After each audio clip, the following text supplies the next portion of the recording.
Aside from participating in sims, the simulations alongside where the crew is in the simulator, we're here in Mission Control Houston. How else have you been preparing for that monumental day? I have had the pleasure of working very, very closely with our science console. So for Flyby, we'll have Kelsey Young in there. She is a phenomenal geologist, along with many of our other science support people, and they really have been training us about how to observe the moon in a way that's accurate and helpful, but also just beautiful. Like, imagine what these crew are going to see. I just can't wait for that shift, like talking to them as they approach the flyby, fly so far away from our Earth, look back and observe both the moon and observe our own Earth. It's just an honor to share that milestone with them. So a lot of crew training, a lot of work with the geologists, which also has been a joy, and my own preparations about how I just want to share this with the world. I want people to be really proud when they see our crew do this and see themselves in the words that they share. We are so excited. I am counting down the hours. In fact, we are 3 days, 3 hours, and 49 minutes into the beginning of Lunar Flyby. And so, talking about your Capcom experience, you were the lead Capcom for Expedition 63 aboard the International Space Station. So, how did that help prepare you for this, and what are some similarities and differences? Absolutely. Well, flying the ISS is obviously, you have a lot of the same roles here in Mission Control, but it's very different. This is a very small ship. We have our crew totally plugged into what's happening all the time, a very defined mission and a much shorter mission. So I would say it's much busier. But our ISS training has really equipped us well. So like the relationships that I formed on that increment, I am seeing a lot of those flight controllers in the room with me for TLI. We had the same Inco or like comms controller here. That was a joy. So really relying on the relationships that I formed earlier, that's just paid dividends and has been so positive to see those people shine in their roles. And then you just learn how to talk to your friends in space. And what a cool thing. What a cool thing we get to do. So really we laid the groundwork in a lot of our ISS work for this mission. Yeah, truly an honor. And so before we wrap up, I know you do need to get back to the Capcom console. Do you have any parting words? Anyone you'd like to give a shout out to here? Yeah, absolutely. No day. No crew action or monitoring.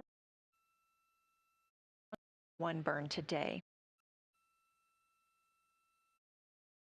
Employee for the spare mask.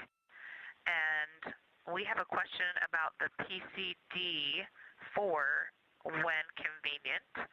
I'd also be ready to do the trash mini conference when convenient. And before we act on either of those, Reed has something for you regarding his PWD activity. Copy all, we're ready. For the PWD video, do you want that on an iPhone, on an HHP camera, or just whatever? Are you going to download that later? You're not looking to download it today.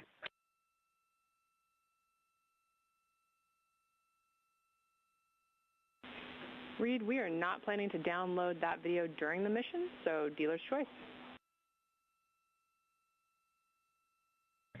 Okay, awesome. Thank you. That's Commander Reed Wiseman calling down about a timelined activity for the crew today. The PWD stands for Portable Water Dispenser. And the potable water dispenser is what the crew uses to fill drink and food bags.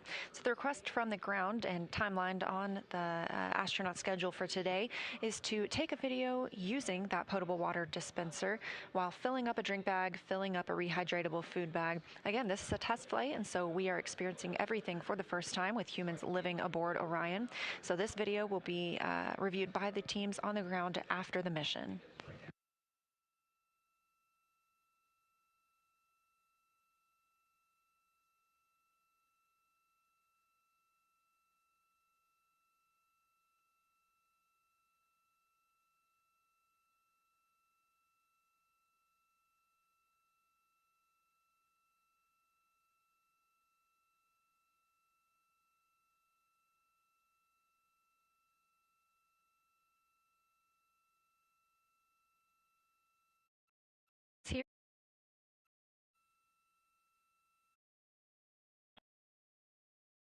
locations in the D and E.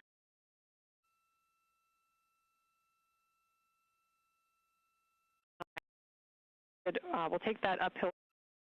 We have all 4 single zip-locked mags with their odor absorption sheets in one big Ziploc, so the 4 of them together would not fit in an Orion trash bag.